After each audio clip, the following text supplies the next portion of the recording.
আসসালামু আলাইকুম। আশা রাখছি আপনারা যে যেখানে আছেন আল্লাহর রহমতে খুব ভালো আছেন। আলহামদুলিল্লাহ আমরা সবাই ভালো আছি। সকালে নাস্তা খাওয়ার পর চিতই পিঠা বানিয়ে নিচ্ছি। আজকে আমি শুকনো চালের গুঁড়ি দিয়ে চিতই পিঠা বানাচ্ছি। এখানে 6 কাপ চালের গুঁড়ি নিয়ে আর হালকা কুসুম গরম পানি দিয়ে 10-15 মিনিটের মতো ভালো করে মাখিয়ে নিছি। আর সাথে দিয়ে দিচ্ছি 1 চা চামচ বেকিং সোডা।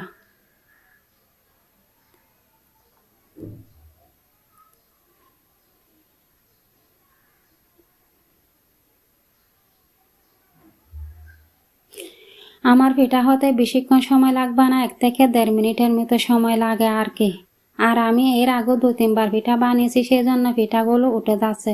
প্রথম 1-2 বার পিঠা নিতে হলে ছুরি দিয়ে চারদিকে এঁকে দিয়ে নিতে হয়।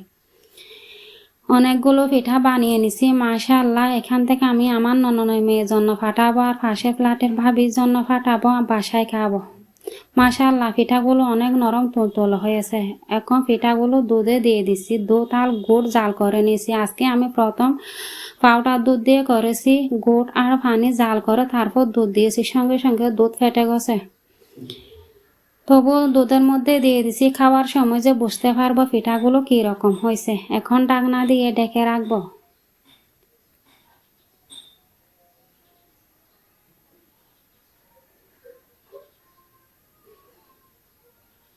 আমার আত্মীয় লাগে, আত্মীয় শাশুর এরকম আর কি। ও মাছের ব্যবসা করে। ওকে বলছি যে আসার সময় আমার জন্য মাছ নিয়ে আসতে, ও একেবারে কেটে নিয়ে আসছে। এখন আমি ধুয়ে হলুদ মেখে ফ্রিজে রেখে দেব। আজকে রান্না করব না। আজকে রান্না করা আছে, রাত্রে রান্না করছিলাম গরুর ফাইয়া, আর এখন রান্না করব ডিম বোনা, সেই জন্য। আর কিছু শুকনো বাজার নিয়ে আসছে, চাল গুড় আনছে বাফা পিঠা বানাবো সেই জন্য। আর মুরগি ইলিশ মাছ না কেটে আনতে বলছিলাম, সেই জন্য পোড়াটা নিয়ে আসছে। আর আদা পেঁয়াজ আর কিছু সবজি আনছে, নতুন আলু, শিম, ধনিয়া পাতা, শসা, কাঁচামরিচ, বাঁধাকপি, ফুলকপি, টমেটো এইরকম আর কি। আর বাচ্চাদের জন্য স্যুপ, বিস্কিট, নুডলস এগুলো নিয়ে আসছে।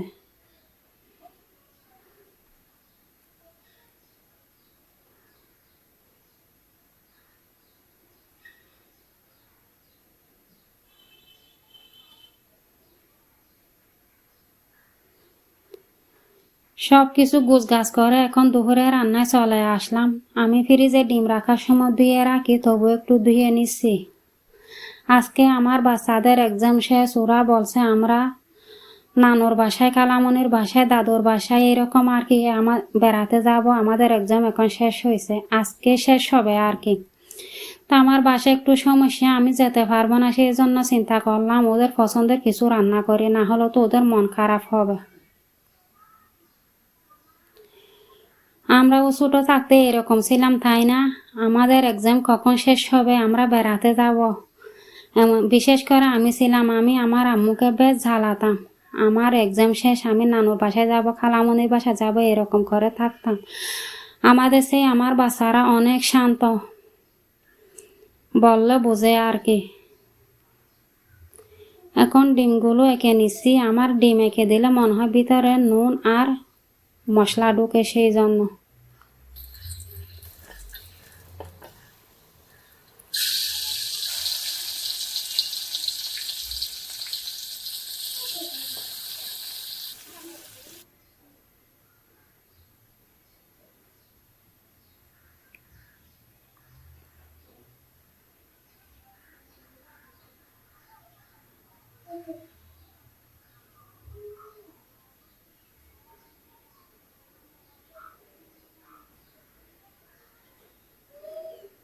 এখন সব মশলা দেওয়া হয়ে গেছে আমার। এখন নেড়ে ছেড়ে একটু পানি দিয়ে কষাতে দেব। আর রাত্রে রান্না করছিলাম যে গরুর ভাইয়া, সব মশলা আমি দিয়ে রাত্রে 2-3 ঘন্টার মতো জাল করে রেখেছিলাম। এখন একটু আবার জাল করে নিচ্ছি।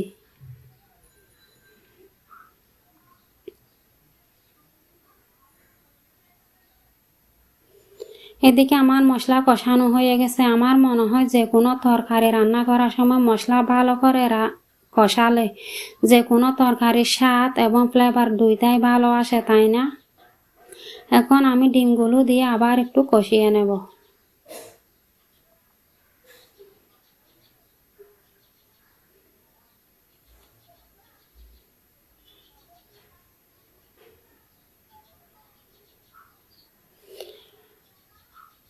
আমার ডিম বোনা প্রায় শেষ পর্যায়ে চলে আসছে। এখন আমি গরম মশলার ভাজা জিরার গুঁড়া ধনিয়া পাতা দিয়ে নামিয়ে ফেলবো। আমার বাচ্চারা স্কুল থেকে চলে আসছে, এখন ওরা হাত মুখ ধুয়ে আসছে। এখন আমি ওদেরকে টেবিলে ভাত দিয়ে দেব। আর এখন নাকি শুনছি কি ওমিক্রন নামে নাকি একটা ভাইরাস আছে। আল্লাহ যেন আমাদেরকে এটা থেকে হেফাজতে রাখে। বাচ্চারা তো কতদিন স্কুলে যেতে পারছে, মাশাআল্লাহ অনেক খুশি হয়েছে। এখন যদি আবার বন্ধ হয়ে যায়,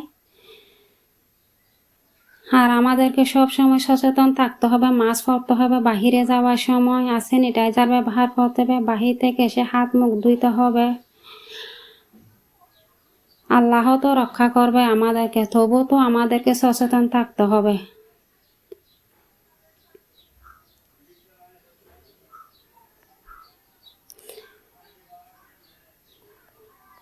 ওরা এখন খেতে বসে গেছে। ওরা বলছে যে আম্মু এটা নেবো, এটা নেবো, এটা গরম আর বড় কিভাবে খেতে পারবে চিন্তা করছি আমি, তবু দিয়ে দিচ্ছি। ওরা যদি এক ভাই এনে আরেক ভাই ওদের নিতে হয়। এক ভাইয়ে যে এরকম করবে আরেক ভাইও সেই রকম করবে। সবজি রান্না কি করা ছিল, সবজি গরম করে নিয়ে আসলাম, এগুলো আমরা খাবো আর কি, ওরা তো খাবে না। ওরা তো ডিম বোনা দেখে অনেক খুশি হয়েছে, আর ভাইয়া দেখেও আরো খুশি হয়েছে। আর এখন ওরা যতটুকু খেতে পারবে খাবে, দেখি কতটুকু খেতে পারে। আপনারাও আমার সাথে দেখতে থাকেন আমার বাচ্চাদের কাণ্ড।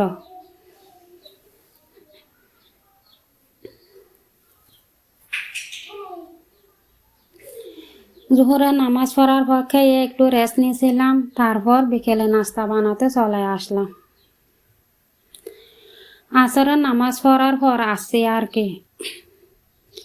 আমার ননদের মেয়ের জন্য চিতই পিঠা আর ফুলঝুরি পিঠা বানিয়ে আমি পাঠাই দিছি, আর সেখান থেকে অল্প করে আমি রেখেছিলাম, আমি সেগুলো বানিয়ে নিচ্ছি।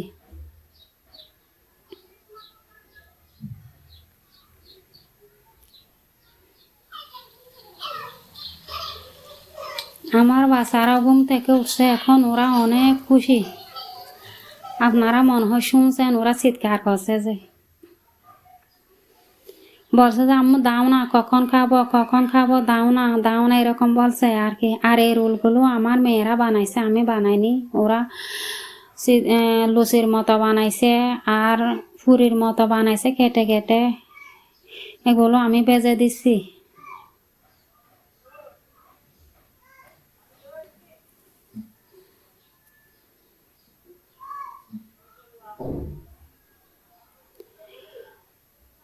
আমার মেয়েদের এক্সাম শেষ, আজকে প্রাইভেটও তো শেষ। আজকে প্রাইভেটে ওদের অনুষ্ঠান হয়েছে নাকি বল, ওদের ম্যাম খুশি করে ওদের কিছু গিফট দিছে আর কিছু খাবার নাস্তা দিয়ে দিছে। ওদের ম্যাম অনেক ভালো, সব সময় ওদের থেকে প্রাইভেট এক্সাম নিলে সব সময় ওদের কিছু না কিছু গিফট দেয়, যেন বাচ্চারা পড়ালেখা মনোযোগ দিয়ে করে আর পড়ালেখায় আরো এগিয়ে যেতে পারে। আপু আপনাকে অসংখ্য ধন্যবাদ। আপনি যেন এভাবে সব সময় সব ছেলে মেয়েদের পাশে থাকেন আর সবাইকে পড়ালেখায় এগিয়ে যেতে পারে এভাবে সহযোগিতা করবেন। এখন আমি বাচ্চাদেরকে নাস্তা দিয়ে দিলাম টেবিলে। দেখছেন তো ওরা কি কি বানাইছে, আর ওরা ওইগুলো নিয়েও খাচ্ছে। আর চিতই পিঠা আমি সবগুলো দিয়ে এগুলো রাখছি, ওরা বলছে এগুলো খাবে না। আমি একটা নিয়ে দেখছি, মাশাআল্লাহ অনেক মজা হয়েছে। আর ফুলঝুরি পিঠাও বেশ মজা হয়েছিল, আমি দুইটা খেয়েছি, আর ওগুলো খাই নাই। আমার এই ছোট ভিডিও আপনারা দেখতে দেখতে কোথাও কোনো অংশে একটু যদি ভালো লেগে যায় প্লিজ একটা লাইক দিতে বলবেন না। আরও যদি ভালো লেগে যায় প্লিজ সাবস্ক্রাইব করে আমাকে আপনাদের সাথে রাখবেন। আর যদি ভিডিওর কোথাও কোনো অংশে একটু যদি আমার কথার মধ্যে ভুল হয়ে যায় প্লিজ আমাকে ক্ষমা দৃষ্টিতে দেখবেন। সবাই খুব বেশি ভালো